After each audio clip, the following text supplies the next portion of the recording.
আর আমরা মাদার বস্তিতে রেড দিয়েছি, সেখানে গাঁজা, হেরোইন, বিভিন্ন মাদকদ্রব্য পেয়েছি। মাদক সেবনকারী পেয়েছি কিন্তু শত শত, প্রায় সহস্রাধিক মাদক সেবনকারীকে আমরা কিন্তু চালান দিতে পেরেছি। তাদের মধ্যে কিছু মাদক ব্যবসায়ীও ছিল। যখন আমরা পুলিশ রেড দিয়ে প্রথম দিকে দলে দলে মানুষ ছোটাছুটি করতো, ধরার পরে দেখা যেত যে 50 জনের মধ্যে হয়তো 2-4 জন মাদক ব্যবসায়ী, তাদের সিজিপিআর খারাপ খারাপ রেকর্ড আছে, বাকি সবারই মাদক সেবন করতে তারাই। কিন্তু যেটা আমরা জানতে পারি যে সেবন করতে আসা মানুষগুলো এখানে অত্যন্ত কম দামে সেবন করতে পারে। তো তথ্য পেলাম যে 120 টাকা করে পাইকারি একটা ইয়াবা পাওয়া যায়, 180 টাকা সেটা খুচরা বিক্রি হয়, এবং একটা ঘরে বসে 30 টাকার বিনিময়ে 1 ঘন্টায় সেটা খেয়ে যেতে। এই সস্তায় সাশ্রয়ী হওয়ার কারণে ঢাকা শহরের বিভিন্ন স্থান থেকে আহ, বিভিন্ন বয়সের মানুষ এখানে এসে, বিভিন্ন পেশার মানুষ এখানে এসে মাদক সেবন করে। এই চিত্রগুলো প্রথম দিকে দেখেছি। গত রমজানে প্রথম পুলিশ কমিশনার জনাব ইসরাইল হলাদারের নেতৃত্বে আমরা প্রথম অপারেশন করি।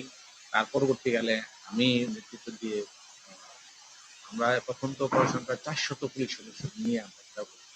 পরবর্তীকালে 40-50 জন নিয়ে আমি নিয়মিত অভিযান পরিচালনা করি, এবং বিভিন্ন সময় আমরা পেয়েছি বিভিন্ন ধরনের মাদক। এরপরও কমে না কেন? কারণ ভিতরে শত শত ঘর। আমরা গতকালও আমরা নতুন জায়গা আবিষ্কার করেছি। 8-10 বার অভিযানের পরও এমন নতুন নতুন জায়গা তৈরি হয়, যেখান থেকে একদিকে যাই অভিযান পরিচালনা করি মনে হয় এখানে শেষ আর নেই, সেখানে ভেঙে দেই। এমনিতে সম্ভব না, সেখানে ঘর ভাঙার ভারী যন্ত্রপাতি নিয়ে, কাঁটা নিয়ে তারপর ঢুকতে হয়। দুর্গ ঢুকার পরে নিচে আবার নিচ দিয়ে সুড়ঙ্গ। গতকাল রাত্রিতে আমরা যেটা খবর পেলাম যে কিছুদিন আগে থেকে আমরা এপিবিএন প্রায় 1 শতাধিক এপিবিএন পুলিশদের ঘেরাও করে রেখেছি, ফলে ঢাকা শহরে যে জনস্রোত ছিল মাদক সেবীদের এখানে, সেটা বন্ধ হয়ে গেছে দৃশ্য। কিন্তু এই মাজারের ভিতরেই সমস্ত মাদক গুলো আসছে, সেখানে প্যাকিং হচ্ছে, সেখান থেকে বেরিয়ে যায় পিঙ্কি গার্মেন্টস এর পিছন দিয়ে, সেখানে বিক্রয় হচ্ছে। আবার ঢাকা শহর থেকে নদী পার হয়ে আবার শত শত মাদক সেবী সেখানে এসে ভিড় করছে। পুলিশ যাচ্ছে, কিছু অভিযান পরিচালনা করছে, থানা পুলিশ, ডিবি পুলিশ ধরে নিয়ে আসছে, কিন্তু বন্ধ হচ্ছে। এখানে একটা কাজ হয়েছে যে সেই 120 টাকা পাইকারি বা 180 টাকার যে ইয়াবা, সেগুলো 250-300 টাকা দাম উত্তোলন হয়ে গেছে। আমরা জানতে পেরেছি যে 300 টাকার এক পুরিয়া হেরোইন সেটা 500 টাকায় দাঁড়িয়ে গেছে। এই যে মাদকের বৃদ্ধি, দাম বৃদ্ধি হয়েছে, এইটুকু একটা কাজ হয়েছে, কিন্তু বন্ধ কিন্তু হয়নি। কি করে বন্ধ হবে? গতকাল যখন গোপন সংবাদ পেলাম যে দিব্যি সেখানে আমরা যে লোকগুলোর কথা বলি, যাদেরকে আমরা তথ্য পেয়েছি, যে সে কিং বাবু, শাহাবুদ্দিন, ডুবলি, সিদ্দিকুর রহমান ডুবলি বা শাহাবুদ্দিন দাবরা, এরা যে সেখানে আবার নিয়ন্ত্রণ করছে, তাদের ডজন ডজন মানে ম্যানেজার আছে, কয়েক ডজন ম্যানেজার আছে। সেই ম্যানেজাররা কি করে তাদের এই মূল মাদকগুলো বিভিন্ন ডিলারদের কাছে বিক্রি করে। ওইখানে যে বিক্রেতা আছে, ওই বিক্রেতারা কাউন্টার থেকে নিয়ে বাইরে খুচরা বিক্রি করে।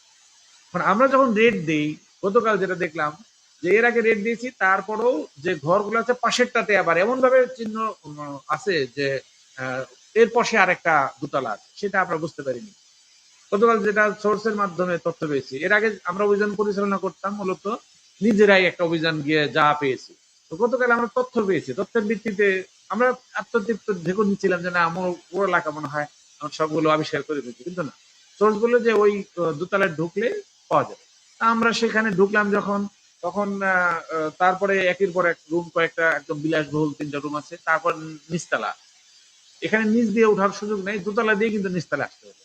নিচতলা ওখানে গিয়ে দেখতেছি যে কেবলই ওখান থেকে সেই এসি বন্ধ করা হয়েছে, ঠান্ডা আছে এখনো ঘর।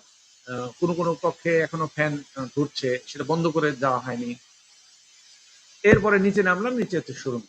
সুড়ঙ্গ দিয়ে আমার সোর্সের তথ্য মতে যে ওই ওখানে অন্তত 5 জন আছে, তারা মাটির নিচ দিয়ে চলে গেছে, সকল মাদক ওখানে নিয়ে গেছে। একটি অফিস কক্ষ, সুন্দর নিয়ন্ত্রণ কক্ষ, ডিবিআর সেখানে উপস্থিত। এই যে সমস্ত কিছু এই ইয়ে কন্ট্রোল করা হয়ে থাকে। এই আমাদের যা কিছু অভিযান আছে সেখানে পাওয়া যাচ্ছে। এর আগে ডেস্কো